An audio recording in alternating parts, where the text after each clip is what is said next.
Beautiful day in New York. Why don't we ruin it by talking about politics? I know everybody's not completely burnt out on that and wants to hear my up-to-the-minute knee-jerk reaction to whatever the fuck is going on. I don't know. It's a beautiful day for a live stream. What can I say? Some people like fishing. Some people like disc golf. I like this. Narcissistic self-massage. Intellectual self-massage. And anyway, so gosh, I mean, we're just learning more every single second about what's going on or what might be going on. I want to talk about Soho House. I mentioned that briefly last time. I didn't get into it, but Soho House. I need to talk about Soho House. I want to talk about Kyle Rittenhouse and just the unfolding acrimony. I think this is a turning point. Ironic, the guy's fucking organization was named Turning Point USA. Or maybe that's not ironic. Maybe that's manifestation. Here we go. Let's get some of that. Hiking with Kevin here. We're on Hiking with Kevin. Well,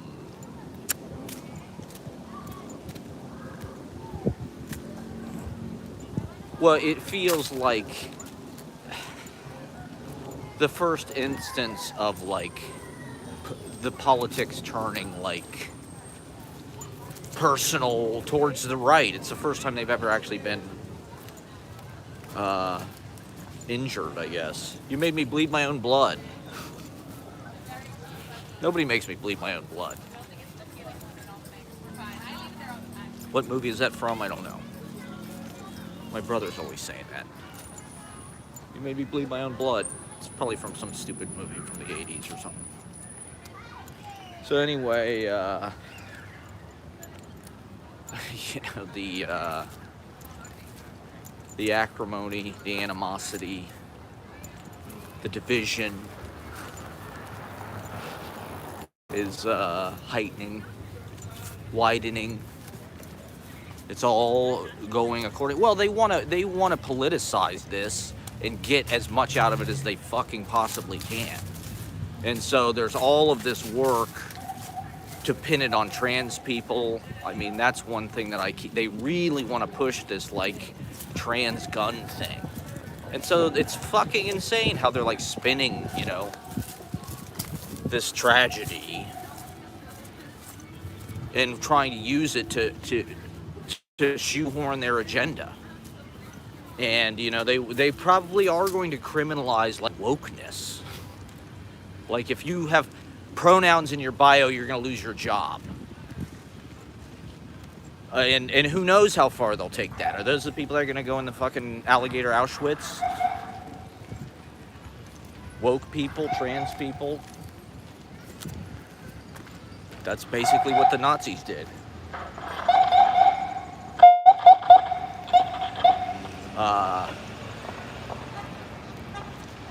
So in any case, I guess, let's get right into it. Why the fuck not? The thing that I wanted to bring up immediately, because what I keep saying is, or what I keep hearing is, well, the Republicans are trying to like criminalize like people's reactions to this and like people's posting, and I do think that that's reckless. Like, I you know, whatever I've said on this live stream, like, we're not trying to celebrate it, you know, like it is a horrible thing, and it is gonna like ricochet through the fucking culture, God knows how. And so like no one is celebrating this. But they're trying to act like people on the left are like these heartless because of the way that they're reacting. You know, like the party that cares about feelings suddenly is celebrating, you know, oh yeah, aren't they so righteous and moral and ethical? These people who are celebrating this guy's married, he's got kids, and I saw his wife said something about they don't know what they've unleashed. But I mean, what we're seeing, and this has been coming to light slowly, is this guy is like a fucking gamer right-wing psycho. He, you know, the thing was, Charlie Kirk was not extreme enough for him. He was not right-wing enough. And we'll get into that more. But what I wanted to bring up was, you know, people are like, well, when did the Republicans ever, you know, act this way? When did they ever, like, celebrate a Democrat? Or, like, when did they ever, like, commit political violence? And it's like, there's plenty of fucking times. Their whole rhetoric, their whole strategy is based on aggression. That's what's so frustrating about this, is like, I really do feel like we're living in an abusive relationship in this country with somebody that is, like, out of their mind. Like, the propaganda has, like, made these people, like, they don't, their whole fucking rhetoric campaign approach is, like, aggressive, making fun of fucking people, bullying people, wanting to push people around. You know, like, when they fucking shot all those reporters in Baltimore, that was, like, one of the first fucking things that happened when Trump was president. It's like Trump had all this goddamn rhetoric about how the press sucks, it's fake news, how they're the real enemy and all this stuff. And what did somebody do? They walked into the fucking Baltimore Sun or whatever it was and shot a bunch of the fucking people on the staff. That was completely encouraged. And Trump has completely created, you know, he's the reason why our political fucking discourse has gone insane and everybody is, like, divided and at each other's fucking throats. Completely because of this one guy. He has brought it to a boil. You know, like, the right-wing rhetoric has always been bad and corrosive, but, like, now, you know, you couple it with the fucking internet and everybody's got to perform their opinion in real time and put their 2 cents in. It's like we're all just trapped in, like, this nonstop. Our brains are atrophying.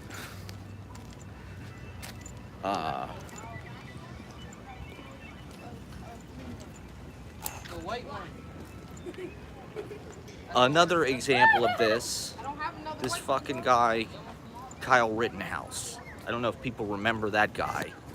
I'm pretty sure I was looking at his Wikipedia page. It said he's been on fucking Turning Point USA and shit. Like, Charlie Kirk has him on as a guest. He's been on Tucker.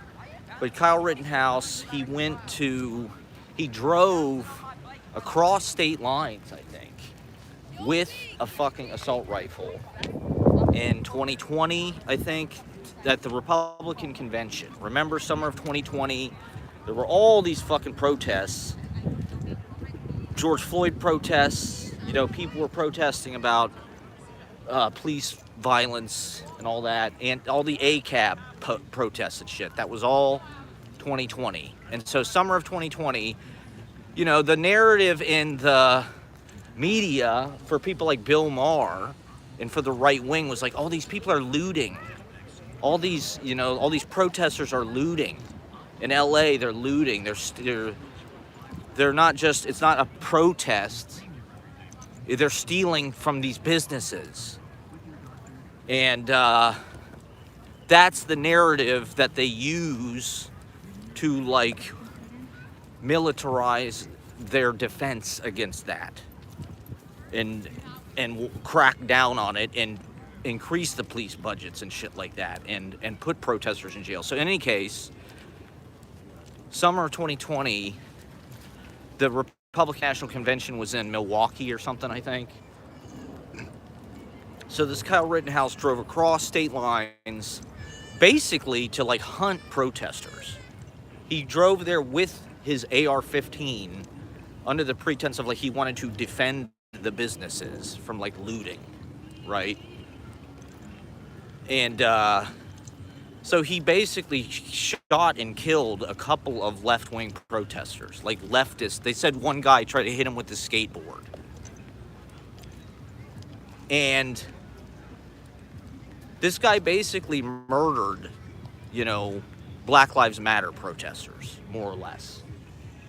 And the right has like celebrated him, valorized him. Like I said, he's on Tucker Carlson. He's like a hero to them. Trump had him at the White House. You know, not only did he not go to jail for killing these people, but the right wing like uses him as like the poster boy for like, this is what you should do. You should take your fucking automatic rifle to the Black Lives Matter protest and like kill some fucking left tranny fucking, you know, leftist extremists, Marxist radicals. So that's just one fucking example of like the right wing committing, you know, they're the violent. If you look at all these fucking mass shootings and stuff, it's not liberals. You know, there's a reason why people are liberal. It's because they're peaceful. They don't grow up around fucking automatic weapons and fucking gun ranges and shit. Like, they don't want violence.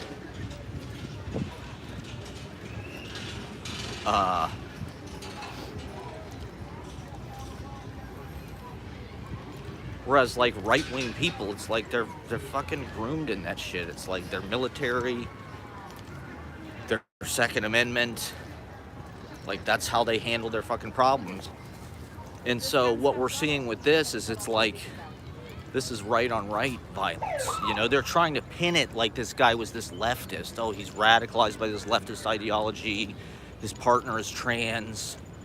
He's clearly like a fucking, like, woke, you know, fucking berserk. He's gone berserk. And there's, you know, that's all these Antifa people. We need to arrest all of them. We need to put all of them in fucking jail. We need to put all of them in alligator Auschwitz.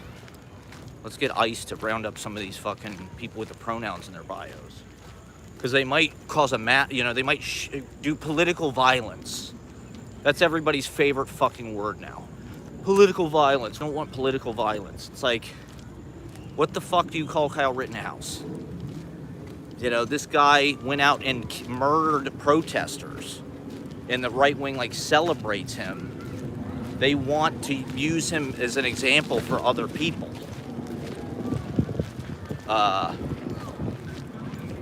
You know, they want to basically legalize that type of shit. And so the scary part is how they're going to use this, or how they're going to try to use this. And so that's why I think it's important that we try to keep track of the narrative and what exactly is fucking going on. Because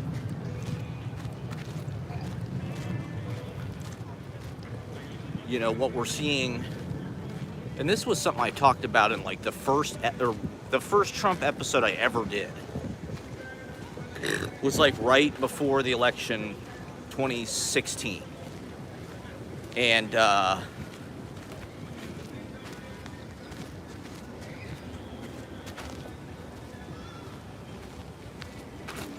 my boss from Media Machine, who I reference regularly on this because he's like my right-wing psycho, he checks all of the boxes of like, he loves Elon Musk, he loves crypto, he loves, you know, free market, Ayn Rand shit, the Fountainhead. He's like born rich.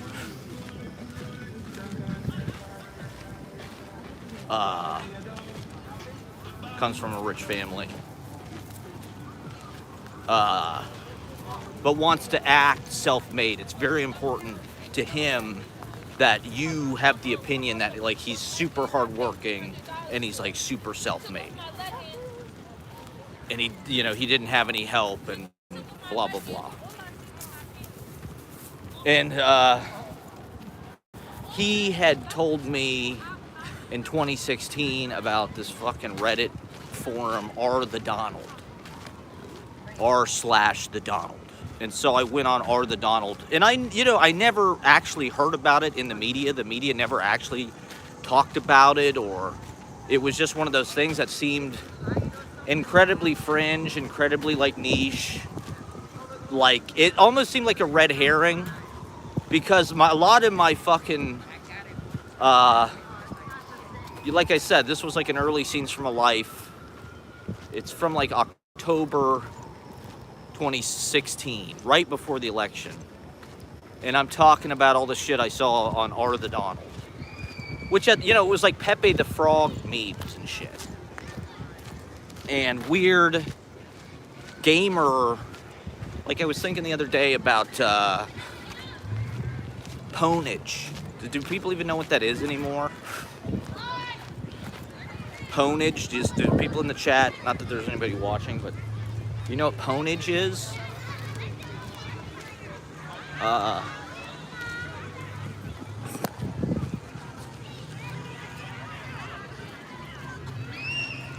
The guy might as well have written pwnage on his bullet, or leet.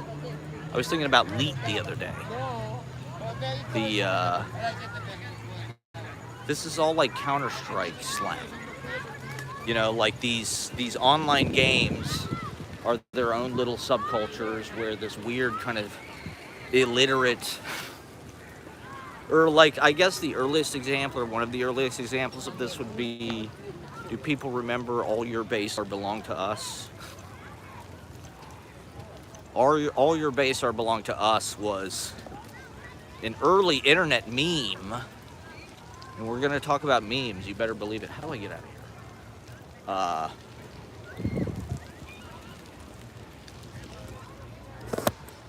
All Your Base Are Belong to Us was like this incredibly nerdy in-joke about, I think it was from Metal Gear Solid, or maybe it was the original Metal Gear. It was from some NES game from like the 80s.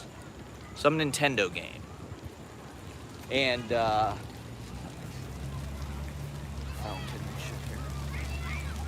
All Your Base Are Belong to Us was like, I guess the joke of it is like, it's such a horrible translation. They translated the game from Japanese to English, and I guess the translators they got were about as good as Google Translate or something. And so they translated this fucking, boss, this big like slug fly boss thing. All your base are belong to us. I guess, it meant to say all your bases. So, a bunch of fucking stupid video game nerds. And I mean, I think this is like a blind spot of the mainstream media. When I was talking about all this shit from R. Donald, it all has that level of like discourse. He's like alt-right, extreme right-wing, like male spaces are like video game culture, online gaming in particular. And it kind of breeds this like South Park, but also just like, racists just trying to get reaction. And like, there's people from all over the world playing these games, so there's varying degrees of being able to speak a language. And that also invites, plus it's like a comment section where it's like, it's fucking online, so it's like you can basically say anything you want. And like, there's no consequences. Like, maybe you'll get kicked off the server or something, maybe, but that's about it. There's not gonna be any real life. You're not going to be socially ostracized from, like, your job or whatever. Your friend workplaces. People get married.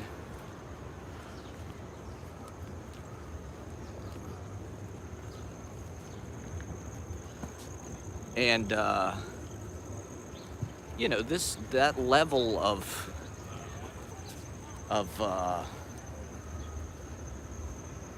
community or whatever is just not going to be taken seriously, or probably even be on the radar of like journalists, legacy media journalists, You know, in the same way that like Twitch and these streamers are kind of their own culture away from, you know, like somebody like IShowSpeed is very different than like a celebrity like Jimmy Fallon or something, where it's like there might be more people, there probably are more people that watch IShowSpeed, but at the same time he's not like a, you know, industrial product celebrity where he's like on the cover of fucking People magazine or something, like Angelina Jolie or whatever, movie stars. You know, like these video game forums and fucking slang and shit that might be bigger than there's a place I can sit.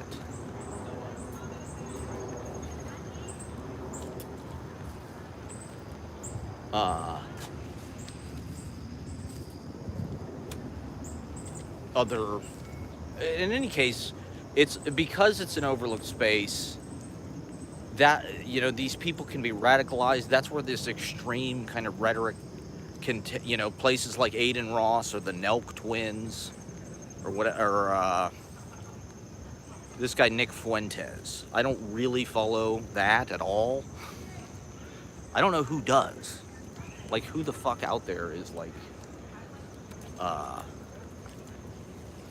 watch out.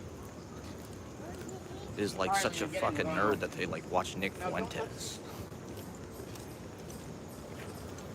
But, you know, it's part and parcel with the idea that like these Gen Z men are like totally floundering. They're not educated. They're not literate. They don't have jobs. They can't afford to move out of their parents' house. And so they're just like not developing. They're just brain rot, bed rot. And they're, you know, they're being, the woke thing kind of pushed them, used them as the bad guy. So now it's like they've turned to all these fucking right-wing, you know, gamer fucking streamers. No one's watching. What is this? How is it when I do this on my phone? I get no fucking views. I literally have had one person click into this. You don't want to hear my hot takes? Isn't everybody just want to hear? I mean, Ashley had some people over last night, and they were having a political discussion in the living room. That was pretty lively. And I can tell about half the people in the room they just went silent. I'm like, they don't want to hear this. They don't want to be around this. People are sick of it. You know, they already hated politics. They already wanted to remain in apathy. They don't want to pay attention. They hate it. They hate talking about it. It's uncomfortable. All it is, especially now, everybody's polarized. But, I don't know. I want to keep track of what's going on and, try to put together what seems to be the most truthful narrative according to all the shit that I'm reading. And I just think we're living in an era where it's like everything is so fucking right wing. People just don't even realize it. You know, like that's what we're seeing with this discourse about like leftists did this, or even if they didn't do it, their reaction is like they killed him or something, or they're happy he's dead. So it's actually, they wanted him dead. And so they're, you know, like it, I guess this is just human fucking foible or whatever, but like it doesn't matter who actually did it, really. It's who they want to lynch. You know, like they feel wounded by this. This is only gonna grow. This is only gonna ferment. And I should go I don't really want to leave the park yet, per se.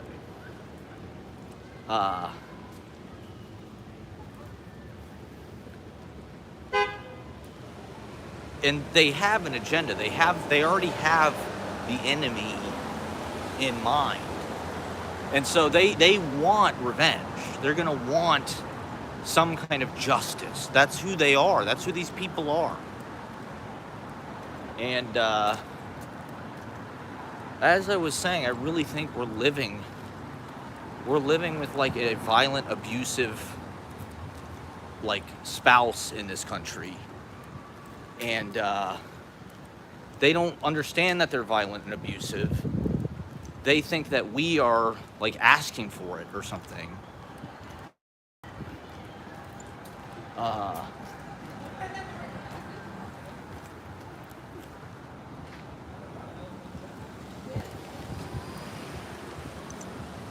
And they don't understand that, like, they want us to act like the two sides are equally fair and considerate and sort of like, and it just hasn't been that way. Or like we're worse somehow. Like somehow the leftists are like the ones who are like mean and like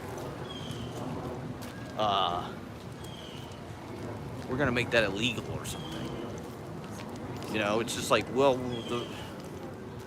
the left is not doing that. First of all of the politicians, Newsom and Obama and Biden, they all came out and said it was sad. They gave condolences in a very respectful way. Trump doesn't do that shit. It's the opposite, right? Like, I saw somebody say, you know, if you want to know how Republicans would react in the same circumstances, well, it's like, this happened 3 months ago. There were these two lawmakers in Minnesota who were Democrats. I think a husband and wife or something. I didn't follow it at the time, but like, they got killed. They got assassinated. They were actually politicians. They weren't just public speaker, you know, medicine show fucking salesmen.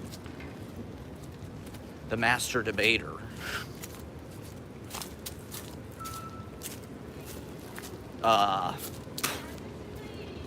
And what did Trump say? Trump said, he didn't even call the governor. He said, nah, he tweeted about it. He tweeted about how he wasn't going to call the guy. He tweeted about like, oh, you know, it'd be a waste of time to call Tim Walz. He's a fucking cuckoo or whatever. It's like, that's how they reacted. It's just, you know, the other thing is how much weight and importance is being put on this, right? Because there's fucking school shootings all the fucking time. Like I said, we're dozens of kids are getting killed.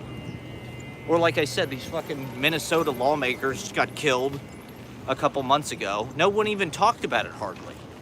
Who was the woman in Arizona who got shot? You know, like, Republicans used to be a party that had some goddamn, like, manners and, like, dignity. And, like, there was a sort of decorum between both sides. But people just decided that was fake. And Trump's whole gimmick is, like, just shitting all over that. And not doing that.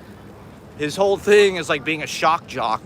Because every time you'd expect him to do something like a normal fucking politician would have done, tweet, hey, I'm real sorry John McCain died. Hey, we need to respect our veterans. Hey, we're sorry that, you know, these lawmakers in Minnesota got shot.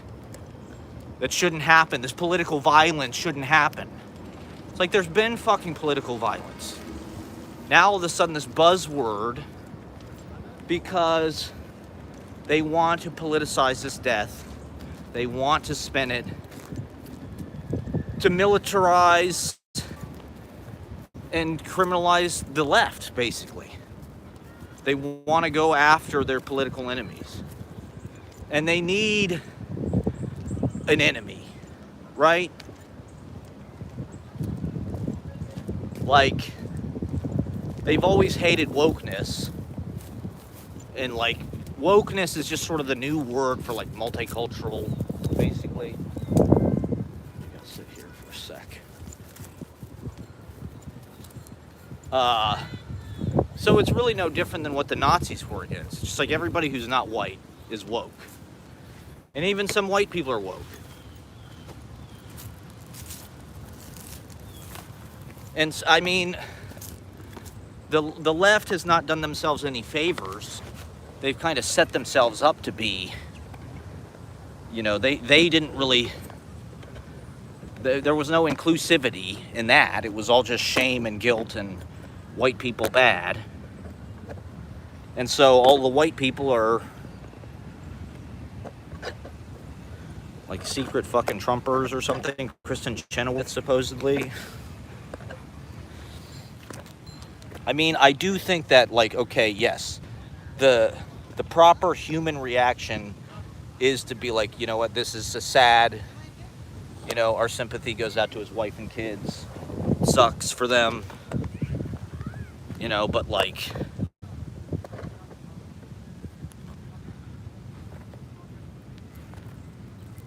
I don't think people are celebrating it so much. Like I was saying yesterday, it's like the left wants some kind of movement on gun control. And in our heads, it's like, oh, maybe this, will finally, like, wake these people up and, like, there will be some kind of fucking acknowledgement that, like, hey, gun violence is bad. At least they're acting sad about it. They never act sad about these fucking school shootings. It's just thoughts and prayers. The Republicans they're blockading anything from changing. And it's ridiculous.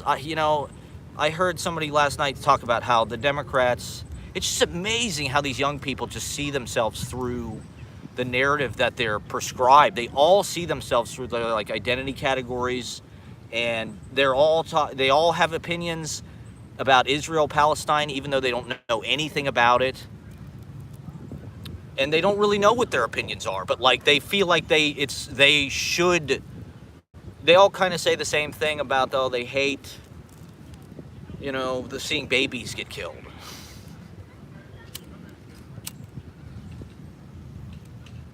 But in any case, one of them was like, they're trying to take our guns. They want to take our guns. And it's like, they're not going to take all of the guns. They just want a little bit, they want, like, background checks. And, like, they want to make it a little bit harder to get a gun than it is to, like, get a fucking, I don't know, abortion or whatever the fuck. Like, it's incredibly easy to get an AR-15 and commit. And that enables a lot of people to do this shit. The Republicans and people like Turning Point USA have created an environment for that kind of political violence. And they've encouraged it. Like I said, with the Kyle Rittenhouse thing. It's like,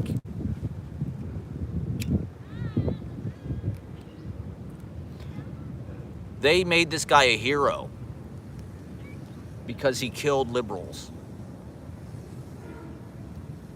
Like, when has the left wing ever fucking done that? Are they gonna have fucking whatever this guy's name is, Tim or something? What is it, Tim Connor, or what's his name? The Charlie Kirk shooter. Are they gonna have him on fucking Colbert? Is he gonna shake Obama's hand? Hey, you did a good job. Because that's what fucking Trump did, basically. They're trying to spin it like it was self-defense, like this Kyle Rittenhouse guy, like the Democrat. It's like this stand your ground shit. The Democrats, like, tried to grab the barrel of his AR-15. Of course he had to shoot him. They had a skateboard. Of course he had to shoot him with his fucking assault rifle. His high-powered assault rifle. The dude hit him with his skateboard. The Black Lives Matter white person hit him with his skateboard. Clearly he's, like, Antifa terrorist. He's a terrorist, right? They're trying to label, or I heard an interesting term for what these right-wing pundits do. It's stochastic terrorism, where it's like they create this environment where violence is sort of, like, normalized and, like, celebrated through their rhetoric. Talking about Second Amendment, talking about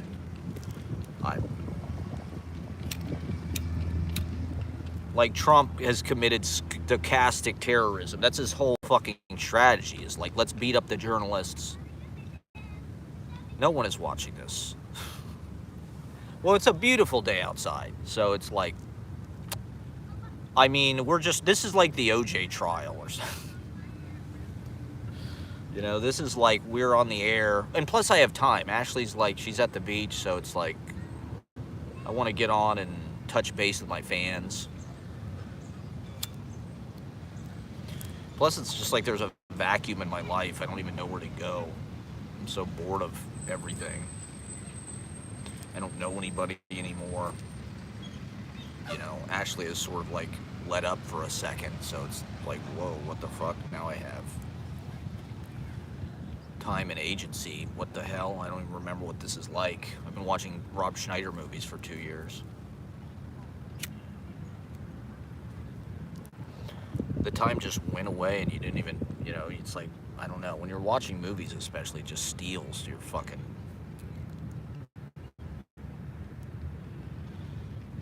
that's why I didn't want to make movies. Because it's just... So, okay, this is something I wanted to talk about. Is like one of the thing with my job, why I got fired, is they wanted me to do these subtitles, which I was not against, but really it's just about laziness. As I'm sure most people know, I've always been lazy. I've always been famous for being lazy, even though I'm not lazy. People think I'm lazy. Well, so with video, it's like you don't really have to do anything. It's like it's all automated, right? I go, I get the stuff, I set it up, I plug it in, I go live, I zoom in, I zoom out, break it down, put it away. That's it. That's the whole job. Most of it is passive and automated. Video is automated, where it's like you put this on, your mind doesn't have to like pedal the bicycle. The bicycle just goes. It's a motorcycle. It's an e-scooter. And so it just moves. And nice I have these porta potties in the background here. And so video is like that. Whereas the subtitles are like work.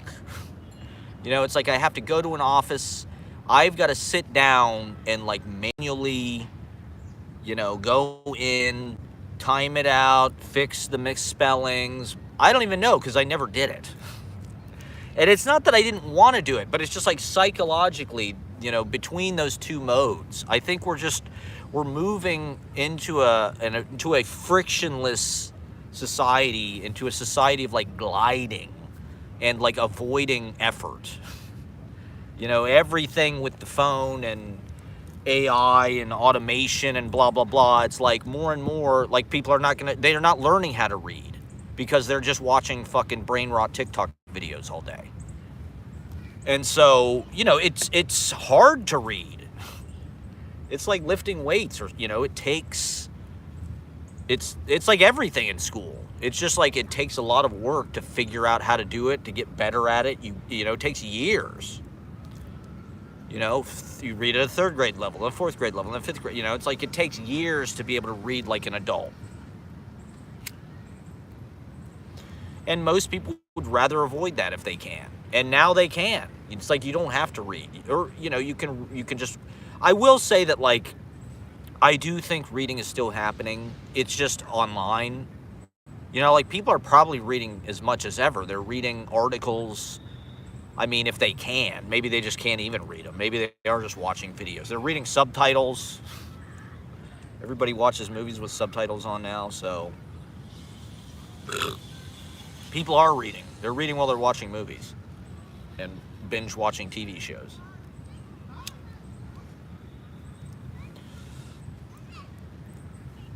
There's a lot of instances of that where, like, because of phone, digital culture, whatever it is, apps, these we're exporting our intellectual powers to the point that, like, our physical selves are, like, changing. And maybe that's de-evolution, but it's some kind of, change in human form, where it's like our brain is sort of like when they say the word brain rot, it's like they kind of mean it, because it's like these videos and what the apps are doing to your brain chemicals really is like liquefying, or I guess it's just like having flabby muscles. Like you got to exercise your brain. Reading is like a workout. It's like going to the brain gym. I've always been a brain gym rat. I'm like the guy taking selfies in the mirror, except like it's my poetry of how I'm all jacked. I'm doing protein powder, but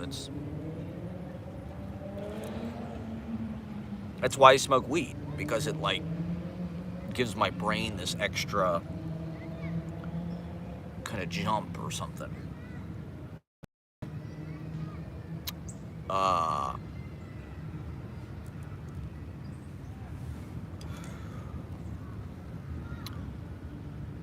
So yeah, this is something this is a theme of my poetry and my live streams, is like video versus the page versus literacy. And we are at like this weird sort of like crucible turning point. You know, they're watching all these fucking video essays on YouTube, and I mean that's kind of what TikTok is, where it's just like all these little editorials. And the culture has been moving that way for a long time. And it's just like you can't force people to read. They're going to take the path of least resistance. That's just human nature. They're going to do what's easiest. And so it might just be something that becomes vestigial. You know, literacy might be, well, now it's like intellect is the new luxury, I heard.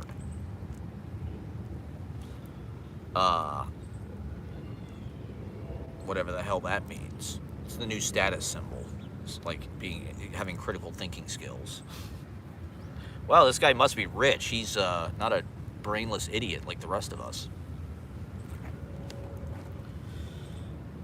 Labubu Dubai Chocolate, Benson Boone, Moonbeam.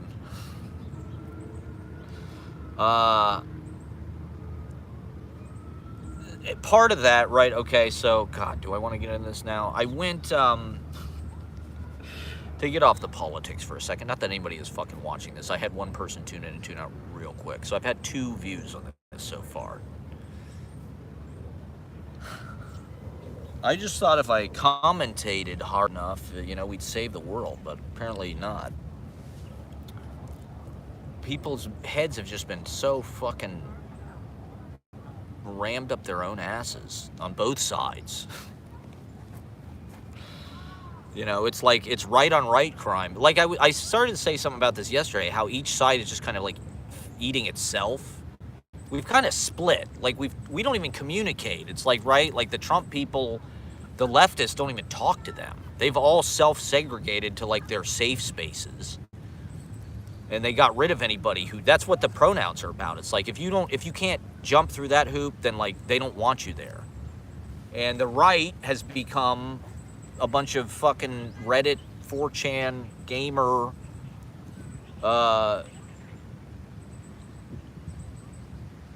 white supremacist, anti-Semitic, South Park, fucking Call of Duty bros in the manosphere watching Theo Vaughn. And so it's like there's not really a whole lot of communication, and so it's like, it's almost like the fighting is like, you know, like you saw that with the left. It's like, did anybody on the right wing really get Me Too'd? Like, did Trump get Me Too'd? Did it have any effect on any of those? I guess maybe Matt Gaetz or something, but like, Al Franken lost his fucking Senate seat. You know, I'm not sure how many Republican senators got Me Too'd. It's like the right doesn't care. So I don't know. It's like they've ascribed to their own, like, secluded ideologies. Where it's like nitpicking, like Nick Fuentes is, you know, Charlie Kirk is like a moderate fascist. Whereas Nick Fuentes is like, he's a real deal.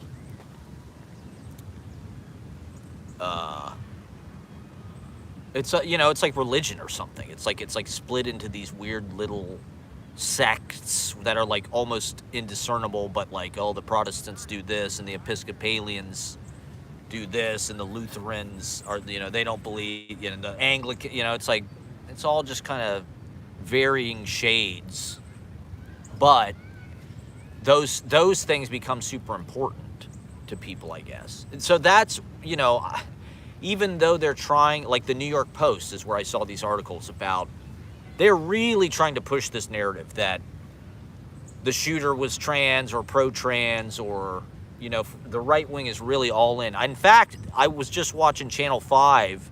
The guy who was talking to Charlie Kirk when he got shot, the guy who was debating Charlie Kirk, was asking him a question about trans mass shooters and about how statistically there's nothing that indicates that, like, it's an anomaly or even, like, noteworthy.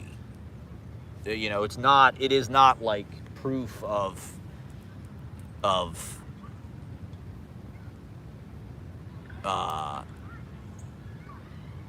what is it? Correlation is not causation or something. Even though the right wing is really, because that's the most obvious target, the most kind of visible avatar, I would say, of the left woke Palestine flag in the bio. Pronouns are dealing explicitly with gender, right? And so the trans people are kind of like, they are kind of like the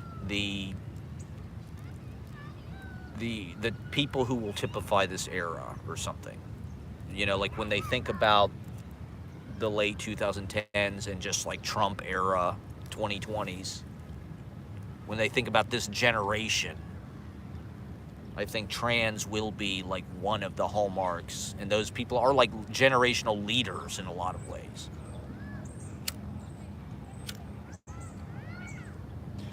They're like rock stars or hip hop people were 30 years ago, or not totally. I'm just saying, like, or streamers. Like, they're one of the things that I think defines this era. The woke rainbow.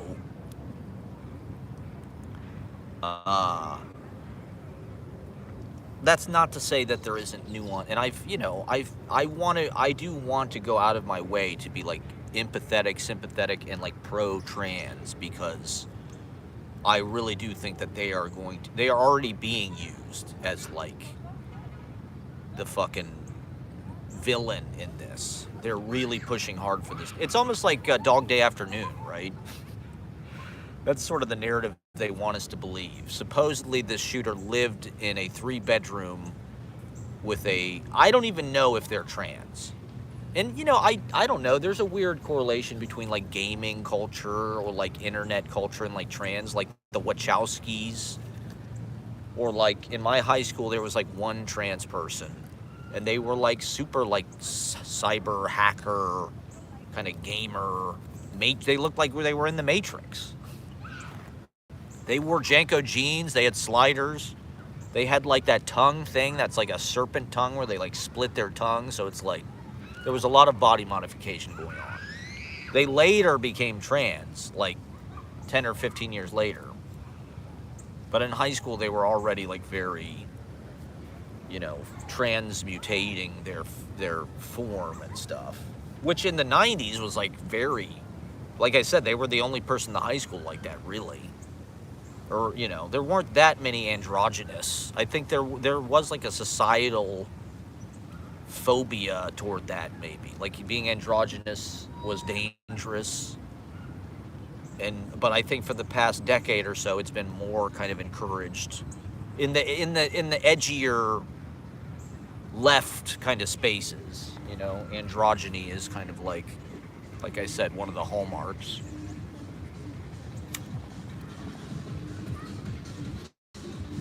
And I think that's good. I think that's I don't, there's so, I guess it's nothing new. The right wing is constantly using, and has been using, trans as like a punchline they're giving these migrants transgender reassignment surgery.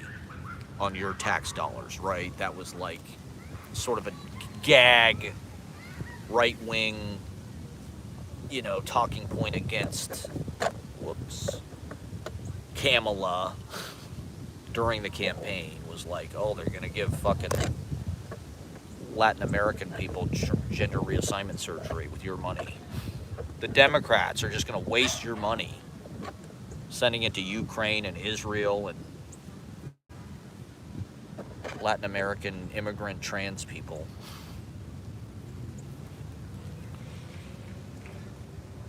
So, fuck. Yeah, I did want to, I had a viewer I just lost him. What is this not interesting enough for you? Give it a chance, you assholes.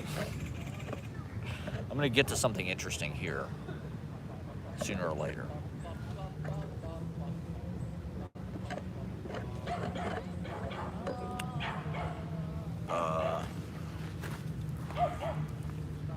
Beautiful day here.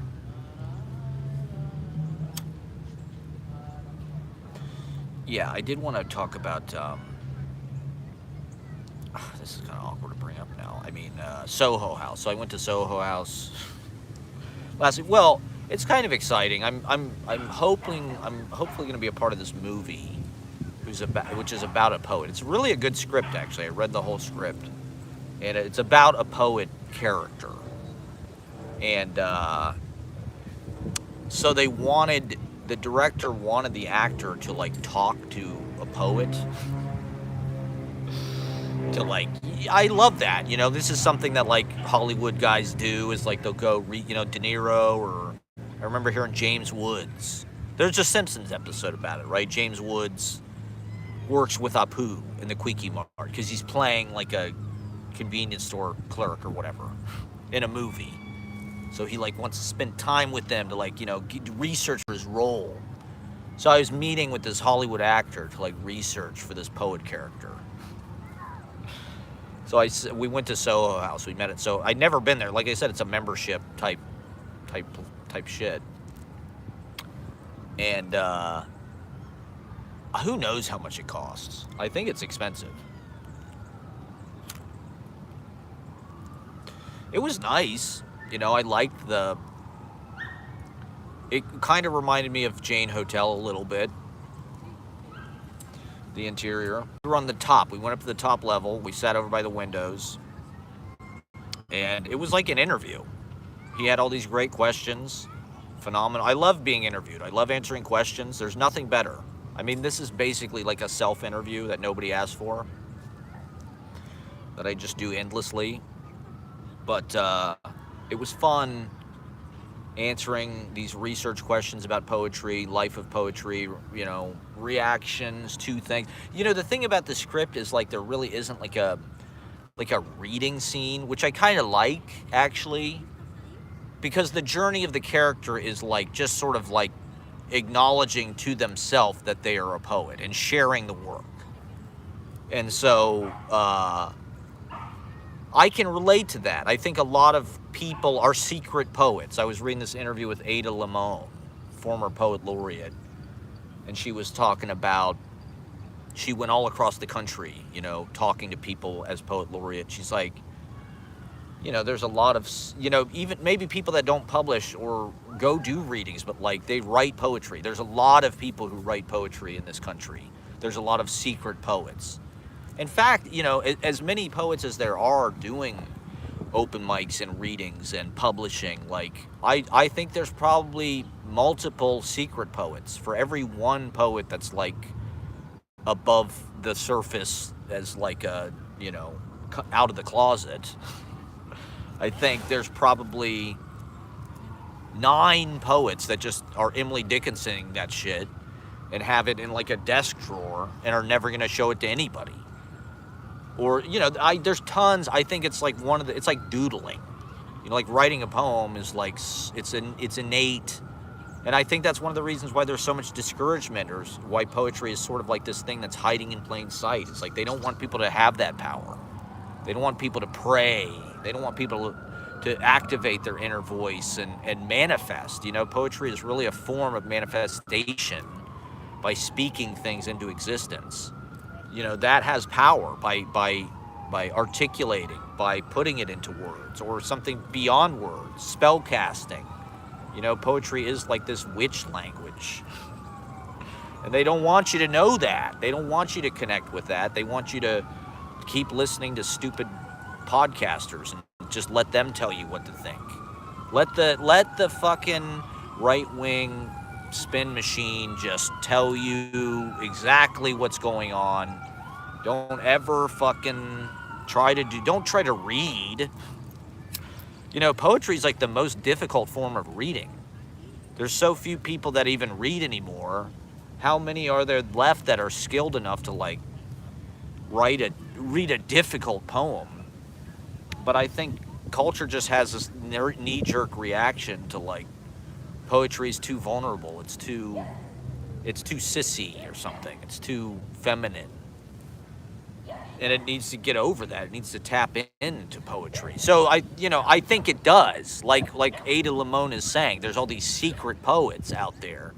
Because it has this stigma. It has this imposter syndrome thing with it, where it's like, I couldn't possibly be a poet. That's like the most arrogant thing you could ever claim about yourself. It's like, yeah, I'm a fucking poet.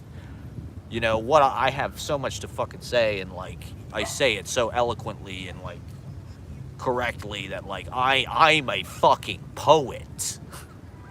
Like, what a fucking outrageous claim to make. And even famous poets say that. They'll talk about how embarrassing it is to like tell somebody like, oh, what do you do for your living? Oh, I'm a poet. I've sort of gotten over that. I mean, I've lived so like, you know, immersed in it and dedicated, but also just like other people start to call you that. You know, like it took me years. I would say that I didn't really get comfortable with like the idea that I'm like a poet till probably 22 or 23. There was literally like over a decade where it's like, I'm still just kind of doing this, and like, you know, I'm at this point I'm attempting to do this, but like more and more other people started to look at me that way and refer to me that way. And to be honest, after all the things I tried, like, it is the shoe that just like fits the best, you know, like, because it is the highest form of articulation in our culture, and that's just what I'm into. I don't necessarily go with everything that poetry is about, and like I said, I do feel like as an artist, I'm kind of in like this between, like, I'm not a poet like, you know, a typical like Mark Doty or Robert Pinsky or those people. Like, I'm more like a scientist, where it's like everything I do is like this experiment in consciousness. I'm trying to like graph the machinations of like thinking. I'm more into that, but making it aesthetic as a form of writing, informed by the history of writing, the lineage of writing, all of that shit. So it's like, it is meant to be like a public oratory, like a podcast or like a stand-up comedy, and reach people and be entertaining, because I want to be in show business, which is another thing that like, that's not really a poetry thing. You know, like, I want to wear a suit and be on a fucking stage and like tell jokes and like play the piano and sing fucking show tunes and shit. Like, poetry doesn't quite allow for that in the kind of boring, you know, library, kind of solemn church, you know, and I get that. That's great. I'm not against that. Like, silence is important. Stillness is important. But like, I think a lot of poetry lacks a sense of humor, and it needs action. It's so divorced from the body. It's like depressing. Like, there's nothing wrong with it being a performance.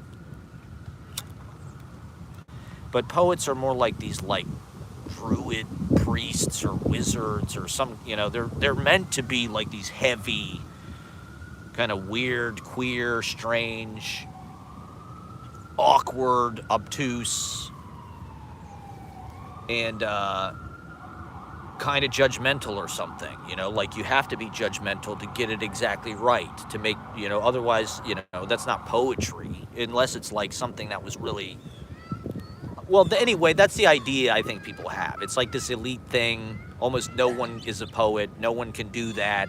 How many poets are there alive in our culture at all? Like, how many poets are there? I mean, I think that there's a lot more than is allowed in that idea. I think there's armies of people writing poetry. I mean, maybe it's not like the most original, unique stuff always, but like they're still doing it. They're still like working it out, and they get celebrated a lot of times for being something that people want to hear. People just want to have their assumptions confirmed. And a lot of poets, that's what they do, and they get attention for it. I'm more into like weird shit and doing it differently.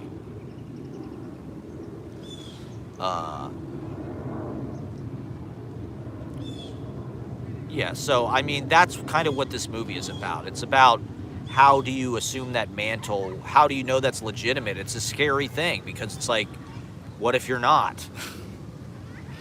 What if you're a bad poet? How do you know? How can you ever know? Maybe all your friends are bad too. And that's kind of what the poetry business is to me, is it's like people they really hold on to these social contacts and these networks they have because it's like that's how they legitimize themselves and believe that what they do is important and good. It's like, okay, all of the people who I respect, who are the best at this, think that I'm good, so I guess I need to, I need that, because if I lose that, then what the fuck? Then I'm just like a bad poet, I failed the test,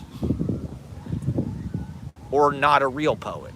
And I mean, that's not even to get into like the economics of it, which like it's basically impossible to make a living doing that, or at least traditionally that's the cliche, even though they've really professionalized it with like the MFA thing, and it does seem like you can make a good living at it if you really can play that role, if you're hot enough, if you check the right boxes and you can write, well enough to like impress these people, or if they want to do you a favor because it makes them look good or something.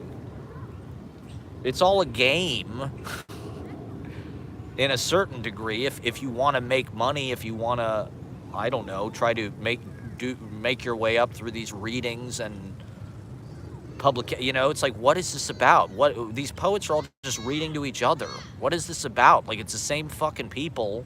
They all have their own little religions. There's the Presbyterians, and there's the heavy feather people, there's the drift people, there's the fucking, I don't know, Hobart people.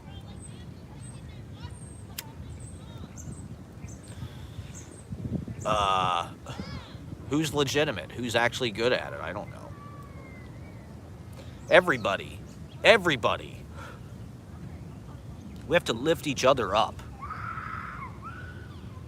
I think the poets are doing like the best work out there. I think they're right on top of the moment, particularly a lot of these like younger women poets.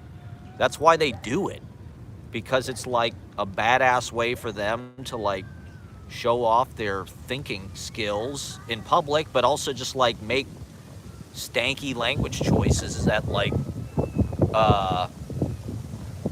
are like fireworks in public, and explain this moment that we're in. Like I do think there has been like kind of a revolutionary generation of like women writers that maybe there's never been anything like that ever.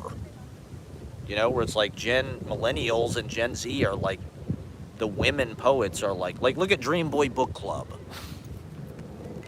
Look at all the great work they're doing.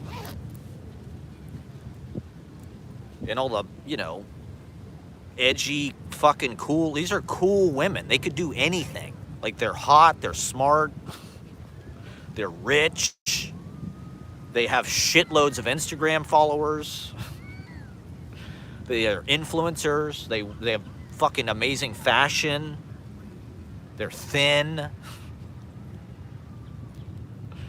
Like, they could do anything, and they want to. They're poets, and they're killing it. To me, like, it's source of endless frustration that like there aren't poets on goddamn Netflix specials. You know what? These comedians that have poisoned our society should be poets. You know, there should be everyone who's listening to Joe Rogan. It's like there should be a fucking poetry. There should be a poet who has a podcast that has that audience in this country. It's just a shame that the American experiment has gone down the toilet, and people celebrate like ignorance, violence, stupidity, racism. People are working overtime, and like the propaganda is like really taking effect with these people, and just like the way that people are just like machining every reaction to everything. It's like something happens, and then people have to wait for like the news or whatever their source is to tell them what to think about it. What the fuck is Fox News saying about it, okay? Oh, it's trans. It's a trans. He's got a trans partner like Dog Day Afternoon. It's like, what the fuck? That's not even true, possibly, but like, if they put it out there in the New York Post, what the hell do they care? They're super right-wing. So they can put it out there. It's yellow journalism. You provide the prose poems, I'll provide the war. We got to watch Citizen Kane again.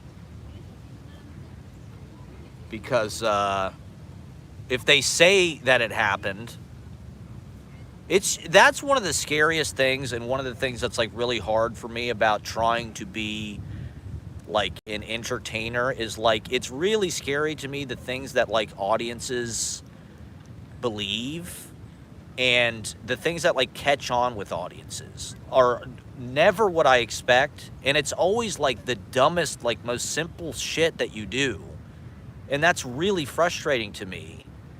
And that's one reason why, like, I don't know, even with this, it's like I'll get 1 or 2 or 3 people watching at a time. It's like, maybe that's okay. Because I remember one time, I did a reading once at Freddy's, Having a Whiskey Coke with You, which I loved as a series, and I don't even remember what I said, but I was talking to this guy beforehand in the bar, and I said something about the truth, blah, blah, blah, nobody buys. I don't remember what I said, but this guy I was high, and I was like really kind of in the mode, and so this guy was like kind of blown away, and when he went on stage, the way he introduced me was like so nice, and he was like, Matt Proctor said the truth's dying because nobody's buying it. And it's like, I didn't say that. That is not what I said. That is better than what I said, but it's also like, maybe I would say that, but like, that's the kind of shit that people key into. Like, it rhymes. The guy took what I said and like cleaned it up and heard what he wanted to hear, I guess. And, you know, not that that's like the worst thing to believe or you know, like I kind of like that was attributed. I think a lot of things like that in history, that's how history works, is like, this person never said this, somebody else said it, but it's attributed to them, and it's modified and it's perfected. It's like the print the legend thing, you know, and the man who shot Liberty Valance, you know, you print the legend.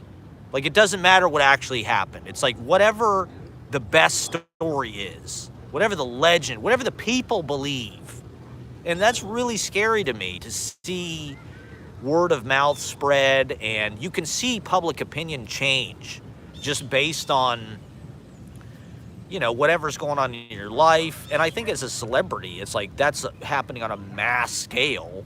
That's why these celebrities are always like shorting out and stuff, because it's like, how does Ben Affleck deal with like every time he makes a fucking relationship choice, it just like ripples through fucking popular consciousness and makes the public see him a certain way, and believe a certain thing about him that like might not even be true. I'm just using him as an example. You can apply that to any celebrity, anything.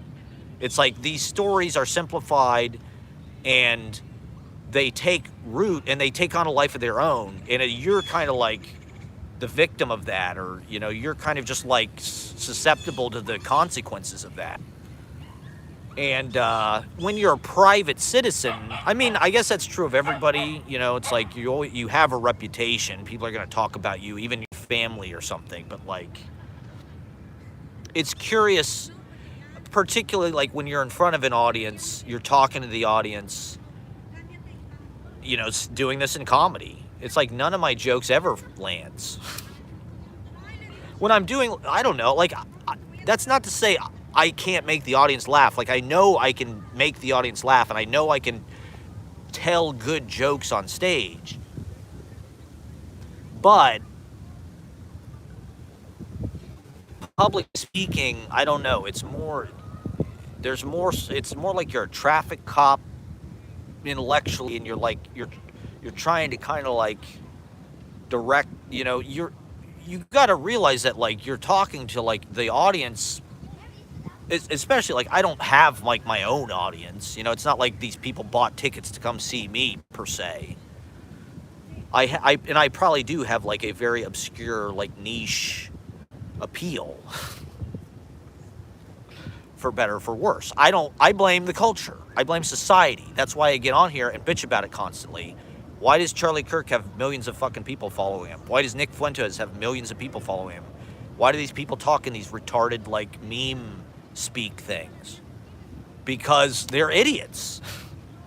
And it's the path of least resistance. You know, like a meme. This is something I wanted to talk about. This ties back to the thing with the R and the Donald and Pepe the Frog and shit. Is like memes are like such a elemental part of like the right-wing propaganda machine. And making the right wing cool, I guess. You know, like 4chan, places where you can go and be racist on the internet, you know, that's like being bad. It's like smoking in the bathroom or whatever. It's like, ooh, you're not supposed to do that.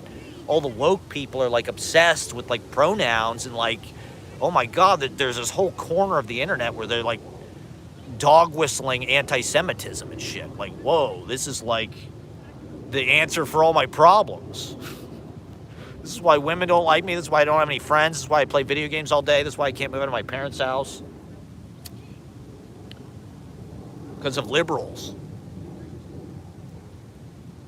Because the libs. Subscribe to Theo Vaughn. Subscribe to Turning Point USA. Meanwhile, you will never find any poetry fucking thing at all suggested to you on YouTube. It's any poetry thing, it's not gonna have more than 10,000 views max. So it's like, there's no audience. Even these poets don't get me. I don't know. I've had a good reaction. You know, I'm not insecure about that, but on a mass scale, that's the way you see these narratives play out. It's like the right wing wants to believe that it was a leftist so bad. They want to believe that it was a trans person who was indoctrinated by like that's what the governor of Utah said with no fucking evidence.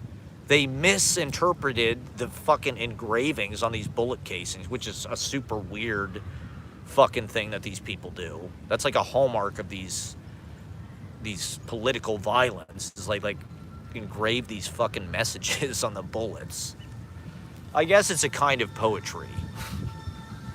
You know, when I read, what was it, oh whoa, notice his bulge or whatever, that's like language poetry.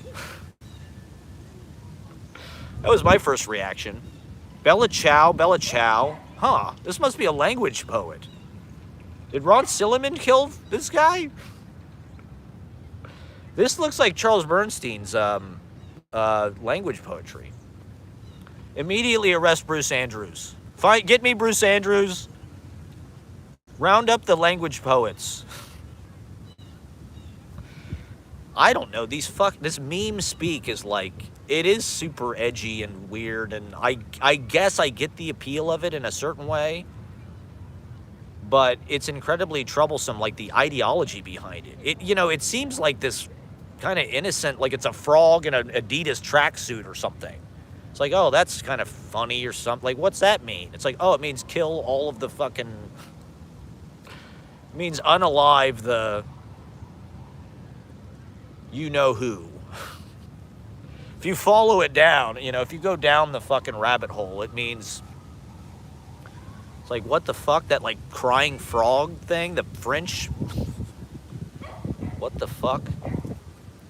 And so what do? How do we rehabilitate? I mean, to some degree, I will say, okay, I'm on 20%, so I'm going to get off soon.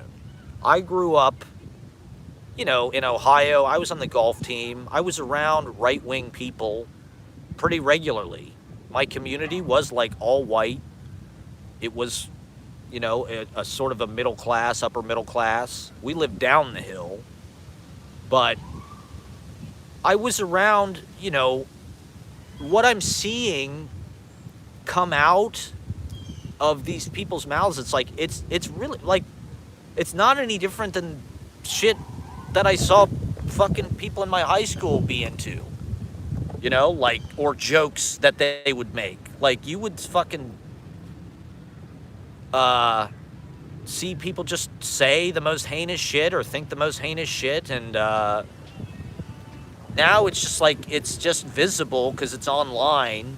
People post it, and like, I think that's the purpose that, like, the legacy media and, like, the monoculture and the old way of doing things served, was like, it put a mask on the ugliness of, like, how common people are.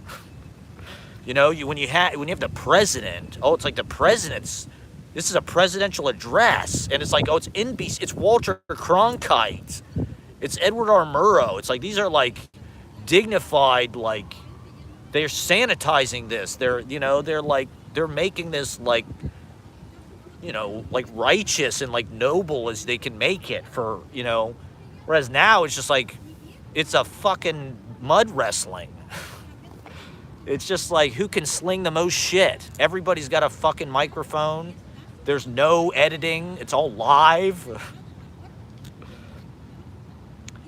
And if it's like the most provocative person is going to get views if you're willing to fucking be an asshole and troll people and, egg people on and make fun of people. And if you're a fucking meathead, that helps too. It's like, these people are not, like, brainiacs. As much as I like Theo Vaughn, he's a useful idiot. That's part of the appeal. They don't want to look at a bunch of, like, hoity-toity coastal elites. They want just folks like them. They want hillbilly dumbasses like Hee-Haw. Me too, I'm fine. I identify as a hillbilly dumbass, okay? That's okay. There's nothing wrong with that. Some of the best people are hillbilly redneck dumbasses. Their politics are horrific. What do we do about that? I don't think it's necessarily anything new. It's just we're all reacting to it publicly in these, like, performative short films. We're all, like, lights, camera, let me get my ring light out and my Bluetooth microphone.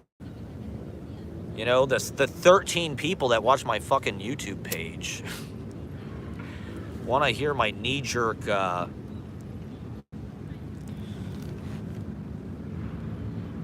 pulled out of my ass, like, totally unformed opinions. Well, now it's, like, real time. Like, that's the most exciting thing, is seeing Hassan's reaction. Oh my God, look at Hassan. It's a reaction video to the assassination, to the guy getting blicked. If you're not just, like, streaming all the time, if you're literally not online, like, you're never gonna make it. I'm sorry. You have to be live while you're asleep. YouTube never sleeps. The audience doesn't sleep, okay? There's people in Africa, there's people in the Middle East. You got to tap into that shit. I don't know. I have an obscure poetry live stream, okay? How many people are going to be interested in hearing about... Did anybody get the Ron Silliman joke? Like and subscribe if you got the... And for God's sake, comment, you assholes. I know I turned the chat off, but like, it's like writing a letter to the... I'll get to it next time. Comment on this one, and I'll talk about it next time. The Home Office in Bloomingdale. The neighborhood that Ashley lives in technically was called Bloomingdale, which I think is a really nice name. A lot of jazz musicians lived up there. I think Albert Ayler lived up there.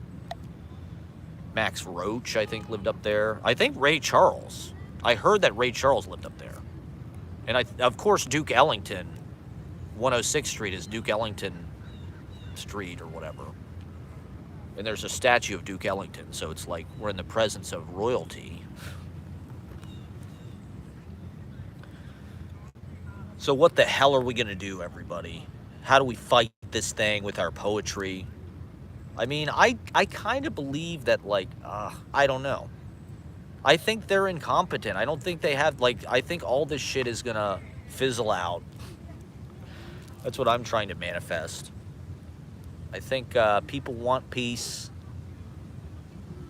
and we won't stand for political violence against people for their beliefs. You can't just start arresting people because they're leftists or because they made some fucking post. Like, it is a free country. You do have freedom of speech. Like, you can't arrest somebody because they, like, had some kind of, like, tone-deaf post about what happened. You know, people are... This is the ugliness of human behavior, okay? And, you know, it's a media figure, so it's like people love building people up, tearing them down, making something out of people. It's like American Idol or something. It's like we're a part of this, you know? We get to decide our reaction and what we really think about this. What really happened, like... It's not... they can't just force us to believe that it was a trans fucking leftist. Like, that the facts don't point to that. The engravings on the bullet casings were, like, extremely inside, online, gamer fucking jokes. But like I said, the guys that I remember one time we were out at lunch, and this guy I worked with, they all played Counter-Strike, which I never played. But there was this joke on Counter-Strike, Leet. 7334, I think, was Leet, which was like gamer ponage. Do people know ponage? Leet ponage. This was like really cool, but it's online, so it's not. See, I never thought anything online was cool. And you know, I never wanted to be like that on playing video games and shit. Like, I want to be in real life, but for male culture, it has all taken place like in video games for the last 20 fucking years. Everything is Grand Theft Auto and wrestling and blowing people's heads off on Call of Duty and extremely racist, you know, internet slang through fucking headsets. That's what most of the people I grew up with did for fun. Was like get on an Xbox or a fucking computer, play StarCraft. And so, this guy's shit was all reference to some fucking stupid video game. I think if anything, we should like put the gamers on a list. You know, all of the mass shootings, all of these political violence. Well, like, how is shooting up a school not political violence? It's worse than political violence. It's like, they're always right-wing nut jobs. Every fucking time. There's some white person, you know, in a Ford truck with Oakleys. Or, you know, that's their soul. That's what their soul looks like. QAnon, like militia, fucking full-blown wackaloons. Loner types. It's not, the leftists are not like, they don't have guns. Like these woke people at like the queer fucking, poetry reading, they don't have guns. They have mastectomies. They don't have AR-15s. They have hormone fucking, hormones that they're on, and God bless them. We love our trans brothers and sisters, for fuck's sake. We will protect them. That's what it's all about.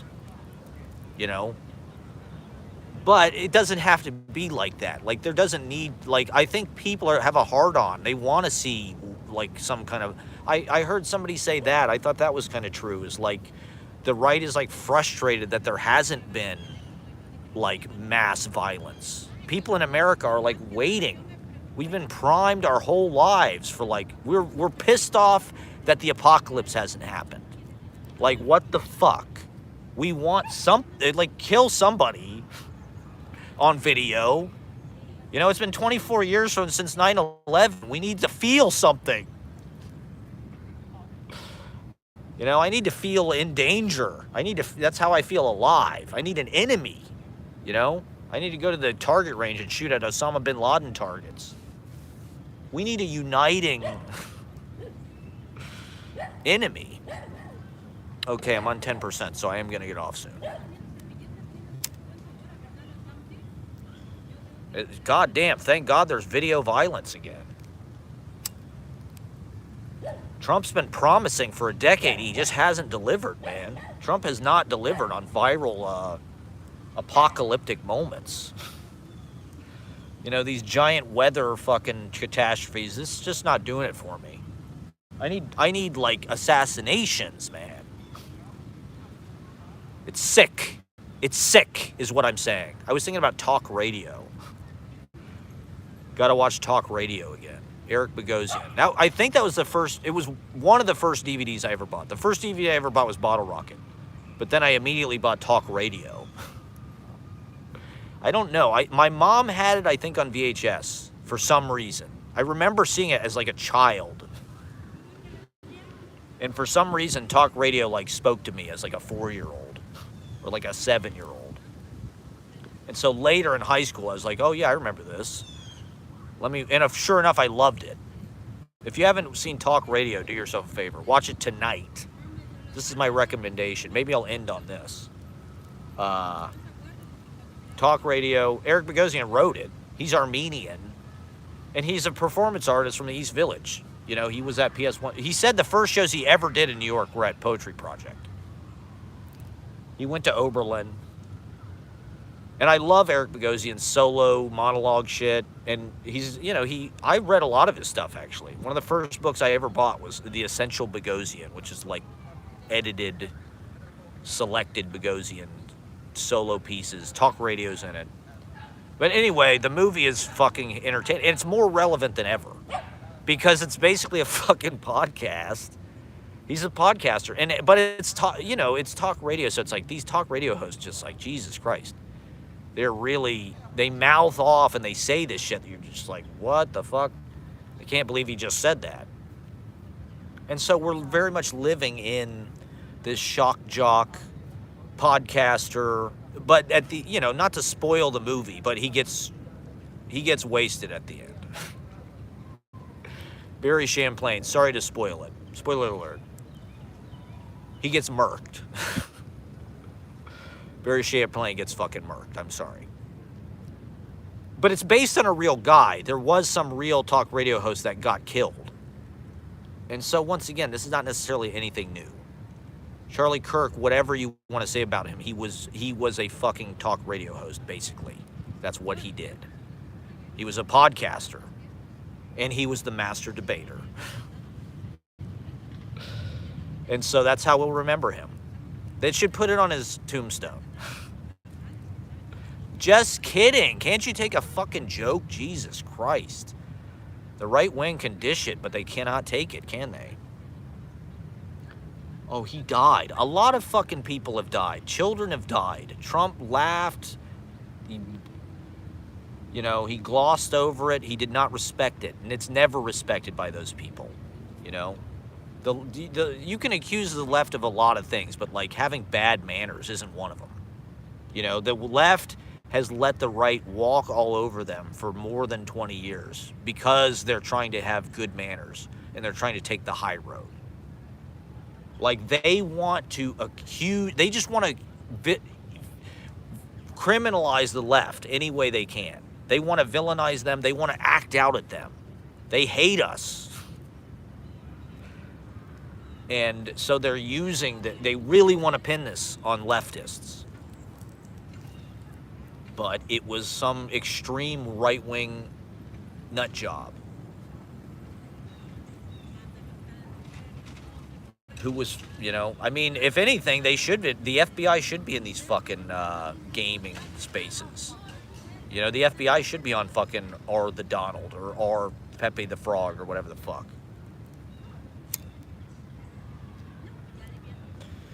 But they're not. So anyway, watch talk radio. I'm going to watch it, maybe. I'm going to get off because my phone is going to die. But thank you for watching. Go back, watch from the beginning. We covered a lot, I think. Did I get to everything? I don't know. We'll see. There's always more. So I'll try to get back on soon. Thank you. There's a lot of content from the last few days. So that should tide people over. I have been on. Like I said, you need to kind of be online, like, literally all the time now. If I really wanted to go pro with this, I'd probably have to just, like, start streaming my entire life. Which I am prepared to do. We're in an eclipse portal, so be careful, everybody. Stay healthy. And just relax. Just take it easy. Just stay home. It's probably the best advice. Just stay at home. There's no reason to go out there. Enjoy the beautiful weather. I mean, this is the new thing, is like being on social media is poison. That's what the governor of Utah said. Anything he said, like, you should just forget because it was all propaganda. But social media is poison. It's like, that is true, but I think they're also using that as like a scapegoat. Like, we could make social media better. It's just the people that are in charge are getting rich off of dividing us. Facebook is responsible for a lot of the division. And that is it's starting to have real life consequences. These mass shootings are always kind of vague. They don't really seem they're not political violence. Whereas, like, now it's like it's targeted, it's more like strategic. It's like a war, I guess. And so they've brewed this division, which up till now has just been like posting.